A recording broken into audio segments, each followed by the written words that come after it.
अमरावती जिल्हा परिषदेचा पशुसंवर्धन विभाग लसीकरणात अव्वल ठरलेला आहे। जिल्ह्यात तब्बल 97% तोंडखुरी आणि पायखुरीचे लसीकरण करण्यात विभागाला प्रथमच मोठे यश आले आहे। पशुसंवर्धन विभागाच्या वतीने दरवर्षी तोंडखुरी आणि पायखुरीची 2 शिबिरे घेण्यात येतात। यावर्षी या शिबिराचे आयोजन सप्टेंबर आणि नोव्हेंबर महिन्यात झाले होते। ग्रामीण भागात हा रोग गाय, बैल, म्हैस या जनावरांमध्ये प्रामुख्याने आढळतो। तोंडखुरी आणि पायखुरी हा आजार सांसर्गिक असल्यामुळे केव्हाही यामुळे जनावरे बाधित होऊ शकतात। याकरिता प्रतिबंधात्मक उपाय म्हणून सदर लसीकरण करण्यात आले।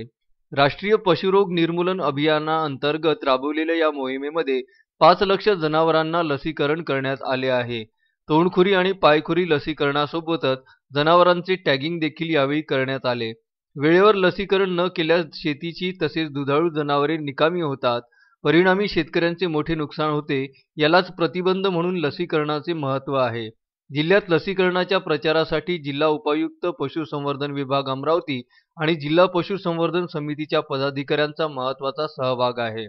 लसीकरणापासून वंचित राहिलेल्या पशुपालकांनी तत्काळ लसीकरण करून घेण्याचे आवाहन जिल्हा पशुसंवर्धन अधिकारी डॉक्टर रहाटे यांनी केले आहे। याच्यामध्ये प्रामुख्याने 2 पशुरोग आहेत। एक आहे तोंडखुरी पायखुरी हा रोग आणि दुसरा आहे ब्रुसेलोसिस।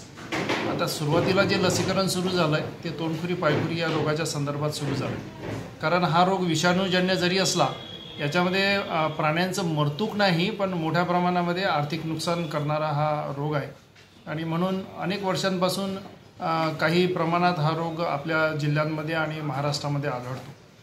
परंतु महाराष्ट्र शासनाचं असं धोरण आहे की मोठ्या प्रमाणामध्ये बाजारपेठ उत्पन्न होण्यासाठी पशुजन्य पदार्थांसाठी आपल्याकडे या रोगाचं उच्चाटन करणं फार गरजेचं आहे आणि हे प्रमाणपत्र प्राप्त करण्यासाठी देशातून हा रोग FMDCP ज्याला आपण तोंडखुरी पायखुरी हा रोग म्हणतो हा याचं पूर्ण निर्मूलन करण्यासाठी मोठ्या व्यापक प्रमाणामध्ये जिल्ह्यामध्ये याचं लसीकरण करण्यात आलं।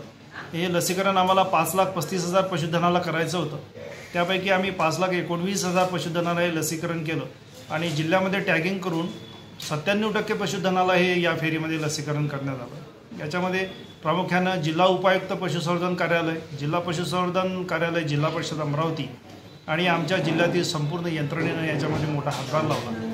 जिल्हा परिषदेतील पशुसंवर्धन विषय समिती आणि विषय समितीच्या सर्व सदस्यांनी या योजनेला व्यापक प्रतिसाद आणि व्यापक प्रसिद्धी देण्यासाठी खूप मोलाची कामगिरी केली आणि म्हणूनच जिल्ह्यामध्ये 97% लसीकरण झालं।